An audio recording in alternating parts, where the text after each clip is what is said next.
நம்முடைய உள்துறை அமைச்சர் மரியாதைக்குரிய அமித்ஷா அவர்கள் தெளிவுபடுத்திட்டாரு. தமிழ்நாட்டில் நாடாளுமன்றத்தினுடைய எண்ணிக்கை சதவீதம் குறையாது, எண்ணிக்கை சதவீதம் அப்படின்னு சொல்லிட்டாரு. அப்படின்னு சொன்ன பிறகும் அவர் வேணுன்னு இப்போ மாலையில் நடந்த 7 மணிக்கு கூட்டம், 7 மணிக்கு கூட்டத்தில் பேசுறாரு கருப்பு சட்டை போட்டு. அப்போ என்ன சொல்றாரு? இதுக்கு முந்தி காலையில் சொன்னது திரு எடப்பாடி பழனிசாமி திரு உள்துறை அமைச்சர் ஒரு கூட்டத்தில் பேசுறது வச்சுக்கிட்டு சொல்றாரு அதை போய் தண்ணியில் எழுதி வைக்கணும்னாரு. இப்ப சாயந்தரமும் 6 மணிக்கு உள்துறை அமைச்சர் தெளிவுபடுத்தி விட்டார். தமிழ்நாட்டுக்கு இந்த பாராளுமன்ற தொகுதி வரையறை 59 அறிவிச்சிட்டார். 59. நீ தமிழ்நாட்டுடைய எம்பி 59. ஏற்கனவே பாராளுமன்ற சதவீதம் இப்ப இருக்கிறது 7.18.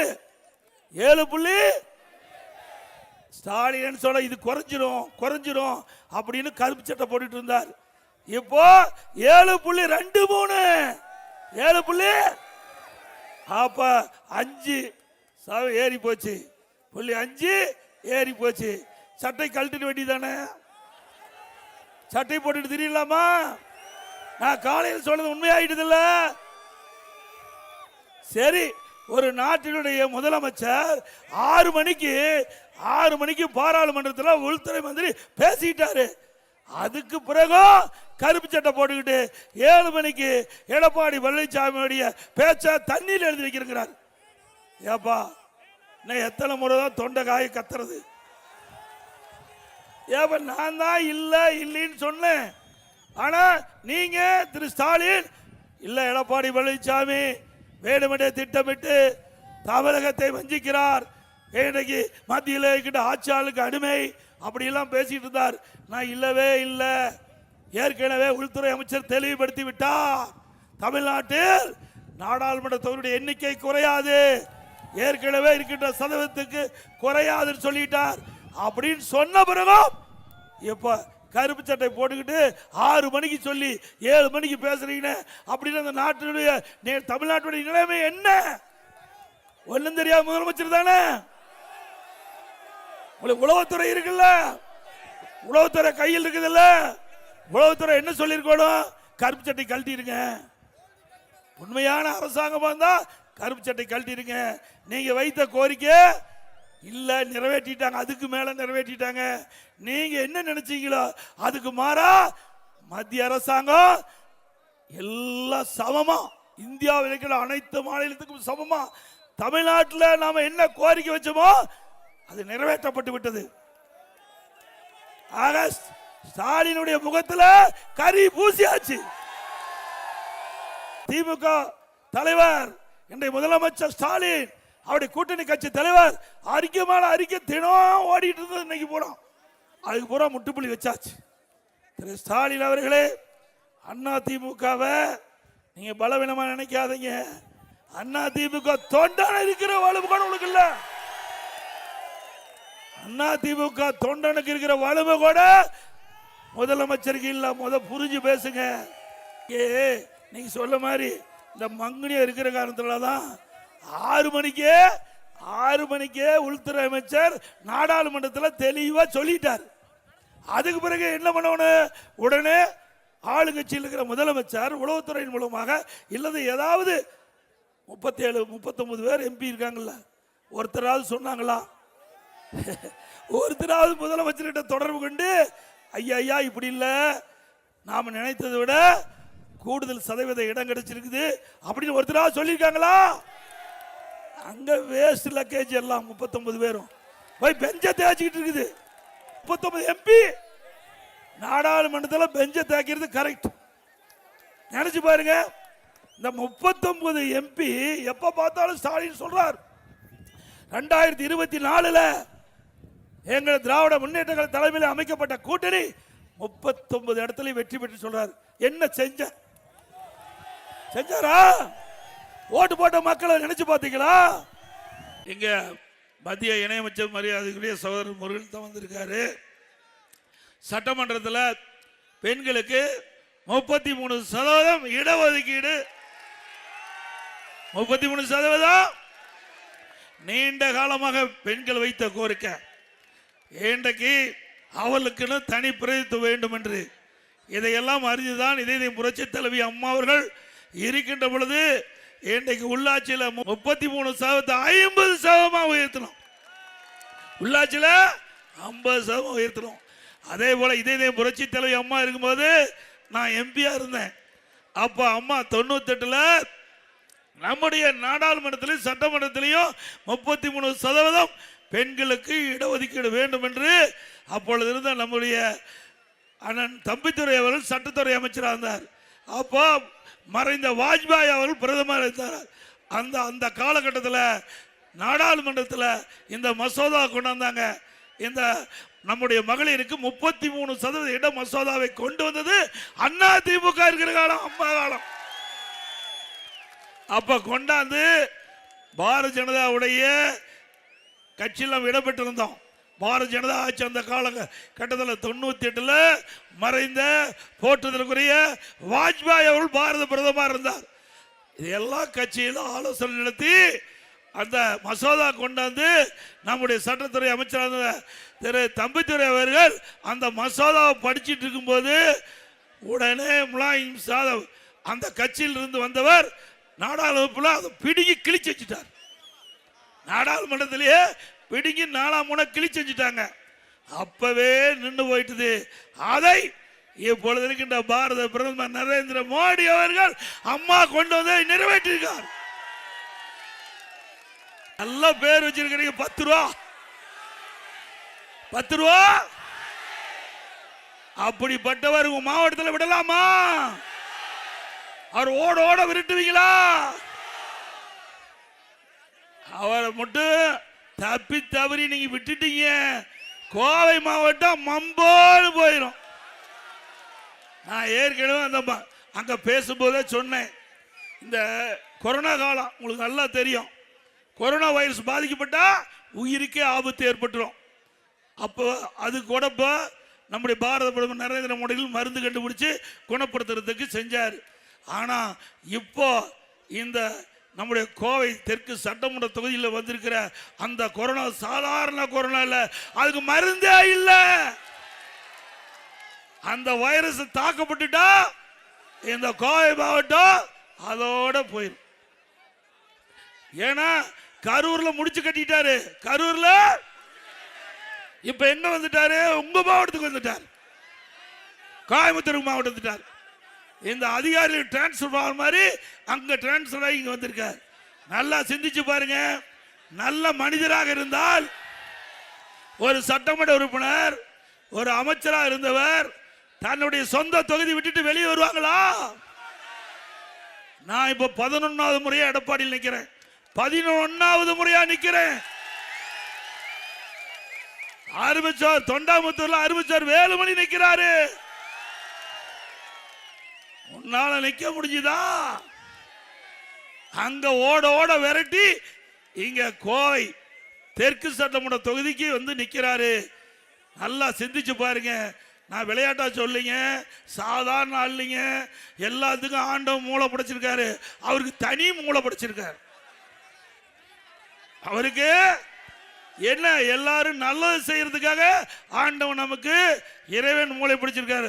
அவருக்கு மட்டும் தீய எண்ணம் தான் தோன்று அந்த மூளையில, வேற எதுவுமே தோன்றாது. அவர் சிந்திப்பது எல்லாமே எப்படி ஒருத்தரை ஏமாத்தலாம், எப்படி ஒருத்தரை தவறான வழியில வீழ்த்துவது, அப்படி ஒருவர் தான் வந்து நிற்கிறாரு. தயவு செய்து வந்திருக்கிற மேட்டுப்பாளையத்தில் தான் சரி, எழுத அவனாசியில் இருந்தாலும் சரி, கவுண்டம்பாளையத்தில் இருந்தாலும் சரி, இந்த கோவை மாவட்டத்தில் இருக்கிற அத்தனை சட்டமன்றத்தில் இருக்கிற மக்களை அங்க கவனத்தை செலுத்துங்க. ஒட்டுமொத்த மாவட்டத்துக்கு ஆபத்து வந்துடும். ஒட்டுமொத்த மாவட்டத்துக்கு ஆபத்து வந்துடும். இன்னொருத்தர் பேசுறார், சிதம்பரம் பேசுறார். காலையிலிருந்து டிவியில் ஓடுது, சன் டிவியில் நேரத்திலிருந்து ஓடுது. எடப்பாடி பழனிசாமி ஏற்கனவே முதலமைச்சராக இருந்தார், பிரதான எதிர்கட்சி தலைவராக இருந்தார். இன்னைக்கு அமித்ஷா சொன்னா நடந்துருக்குமா அப்படின்னாரு. நடந்துட்டு இல்ல, அவர் அவர் சொன்னார். அவர் சொன்னபடி அவர் கொடுத்த வாக்குறுதியை நிறைவேற்றிட்டார். இனிமேல் என்ன முகத்தை வச்சுட்டு இருக்க போறீங்க? நாட்டு மக்கள் எப்படி பார்ப்பீங்க? ஏற்கனவே செஞ்சது கிடையாது, பாச்சது நாட்டுக்கு செஞ்சிருக்காரா? ஏங்க, தமிழ்நாட்டில் ஒரு அற்புதமான வாய்ப்பு கிடைச்சது. உள்துறை மந்திரி, நிதியமைச்சர் ஏதாவது செஞ்சாரா? திருப்பூருக்கு நிதி கொடுத்தாரா? தமிழ்நாட்டுக்கு பெரிய திட்டத்தை கொடுத்தாரா? அவரு நம்மள பேசுறதுக்கு தகுதி இருக்குதா? ஏங்க, எவ்வளவு பெரிய ஆப்பர்ச்சுனிட்டி, எவ்வளவு பெரிய வாய்ப்பு! ஒரு நிதியமைச்சர், இந்திய நாட்டுடைய நிதியமைச்சர், தமிழ்நாட்டில் பிறந்தவர், தமிழ்நாட்டு மக்களால் தேர்ந்தெடுக்கப்பட்டவர். அப்படி இருக்கும்போது தமிழ்நாட்டுக்கு தேவையான நிதி அள்ளி கொடுக்க வேண்டாம்? கொடுக்க முடியாது, மனசு வராது. ஓட்டு வாங்க வரைக்கும் என்ன வேணாலும் பேசுவாங்க, ஓட்டு வாங்கிட்டா மக்களை மறந்துடுவாங்க. அப்படிப்பட்ட தலைவர்கள் தான் நம்மள விமர்சனம் செய்யறாங்க. திரு ப. சிதம்பரம் அவர்களே, நீங்க மூத்த அமைச்சராக இருந்தீங்க, மூத்தவர். நாங்க பேச ஆரம்பிச்சா நல்லா இருக்காது. ஆக வேண்டுமென்ற திட்டமிட்டு திரு ஸ்டாலினுடைய பேச்சை கேட்டுக்கிட்டு அவருக்கு வக்காலத்து வாங்கி பேசுறீங்களா? வாங்கி கட்டிக்குவீங்க. அதோட நீட் தேர்வு ரத்து பண்றாங்க, ரத்து பண்ணாங்களா? நீட் தேர்வு ரகசியம் இருக்கு, நாங்க ரகசியத்தை ஒப்படைச்சாங்க சொன்னாங்களா? எதுவுமே சொல்லல, எதுவுமே செய்யல, அத்தனை பொய் தானே. இப்ப கூப்பன் கொடுக்கிறாராம். என்ன கொடுக்கிறாரு? எதுக்கு கொடுக்கிறாரு? அதுல ஒரு கமிஷன் வரும். எல்லாம் திமுக காரன் தான் கூப்பனை விற்பான். ஆட்சிக்கு வர போறது 100% இல்ல. திமுக ஆட்சிக்கு வர போறது 100% இல்ல. ஆனாலும் அவருடைய தேர்தல் அறிக்கை வெளியிட்டிருக்காங்கல்ல, நீங்க சிந்திச்சு பாருங்க. அந்த தேர்தல் அறிக்கையில் கூட திரு கருணாநிதி குடும்பத்துக்கு என்ன லாபம் வர வேண்டும் பார்த்து தான் இந்த தேர்தல் அறிக்கையில் கூப்பனை வெளியிட்டிருக்காங்க. இதே அண்ணா திமுக என்ன வெளியிட்டோம்? எல்லா குடும்பத்திற்கும் 10,000 ரூபாய் சிறப்பு வங்கியிலே செலுத்தப்படும். எங்க பேங்க்ல போடுறோம். இவர் யாரு? இவர் வீட்டு பேங்க்ல போட பாக்குறாரு. நாம நாட்டுடைமையாக்கப்பட்ட பேங்க்ல நம்ம கொடுக்கப்பட்ட வாக்குறுதியை நேரடியா மக்களுக்கு போய் சேர வேண்டும் அப்படின்னு வாக்குறுதி கொடுத்தது அண்ணா திமுக அரசாங்கம். திமுக என்ன சொல்லுது? இன்னைக்கு தலைவர் என்ன சொல்லியிருக்காரு? கூப்பன் கொடுக்குறோங்கிறாரு. அந்த கூப்பன் கிடைக்காத ஒரு அம்மா கேட்டிருக்காங்க, அது கொடுக்க போறது இல்லை. பாவம், அந்த அம்மா ஏழை கேட்டிருக்காங்க, கொடுக்க மறுத்ததையும் அந்த அம்மா தற்கொலை பண்ணிட்டுது. இவர் கூப்பன் கொண்டாந்ததே ஒரு உயிர் போயிட்டுது. இவர் அறிவிக்கப்பட்ட அறிவிப்புல ஒரு உயிர் இழந்ததுதான் மிச்சம். ஆக இப்படிப்பட்ட மக்களை ஏமாற்றி கவர்ச்சிகரமாக பேசி அறிவிப்பை வெளியிட்டு கொள்ளை புறத்தின் மூலமாக ஆட்சிக்கு வருவதற்கு நீங்கள் அனுமதிப்பீங்களா? பாராளுமன்ற வரைமுறை அதை டீலிமிட்டேஷன் அதை செய்யறதுக்கு இன்னைக்கு அறிவிச்சாங்க. எங்க இருக்கிற ஸ்டாலின் என்ன சொன்னாரு? கருப்பு சட்டை போட்டுட்டார். இது கருப்பு சட்டை போட்டு ஊரு பூரா கொடியேற்றவன்னாரு. நானும் இன்னைக்கு கோயம்புத்தூர்ல இருந்து மேட்டுப்பாளையத்துல இருந்து அவனாசி வழியா ஊர் வரைக்கும் வந்துட்டேன். எங்க திருப்பூர் வரைக்கும் ஒரு வீட்டுல கூட கொடியேற்றல.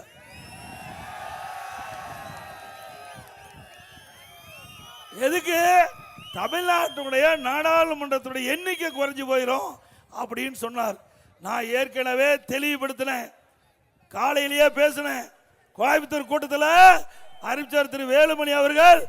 கோயம்புத்தூர் தெற்கு சட்டமன்ற தொகுதியில் நடந்த பொதுக்கூட்டத்தில் பேசினேன், அப்பொழுது தெளிவுபடுத்தினேன். நம்முடைய உள்துறை அமைச்சர் மரியாதைக்குரிய அமித்ஷா அவர்கள் தெளிவுபடுத்திட்டாரு.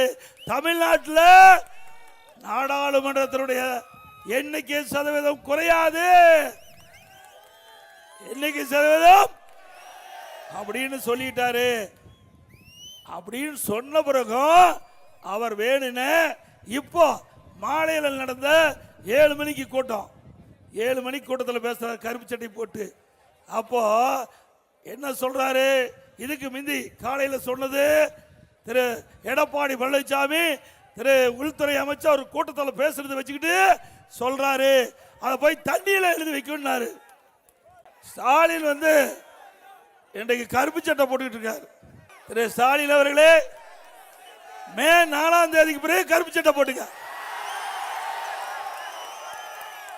போட்டுக்குவாருல்ல, போட வைப்பீங்கல்ல. எதுக்கு கருப்பு சட்டை போட்டாரு?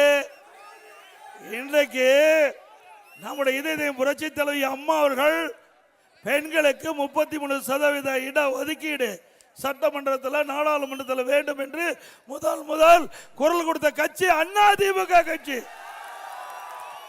நான் எம்பியா இருந்தேன், 1998 எம்பியா இருந்தேன். அம்மாவுடைய உத்தரப்படி அன்றைய தினம் பாரதிய ஜனதா கட்சி ஆட்சியில் இருந்தது. 1998 மறைந்த வாஜ்பாய் அவர்கள் பாரத பிரதமர்.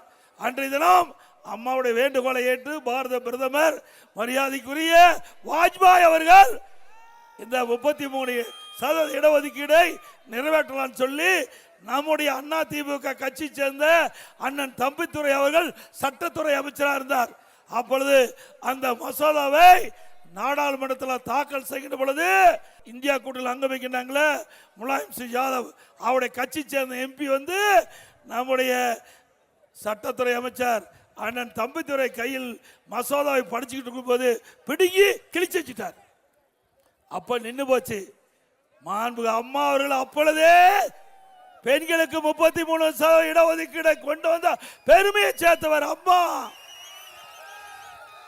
இன்றைக்கு பாரத பிரதமர் நரேந்திர மோடி அவர்கள் பெண்களுக்கு உரிமை வேண்டும், பெண்களுக்கு சம வாய்ப்பு அளிக்க வேண்டும், பெண்களும் இன்றைய தினம் ஆண்களுக்கு இணையாக வாழ்ந்து கொண்டிருக்கின்றார்கள். அப்படி பெண்களுடைய உரிமையை நிலைநாட்டுகின்ற விதமாக சட்டமன்றத்திலும் நாடாளுமன்றத்திலும் 33% இடம் கிடைக்க வேண்டும், இடஒதுக்கீடு செய்ய வேண்டும் என்று ஏற்கனவே சட்டம் ஒருமனதாக நிறைவேற்றப்பட்டு இன்றைக்கு அதுக்கு வடிவம் கொடுக்கிறாங்க. இப்பொழுது பாராளுமன்றத்தினுடைய இன்றைக்கு தொகுதி பாராளுமன்ற தொகுதி வரைய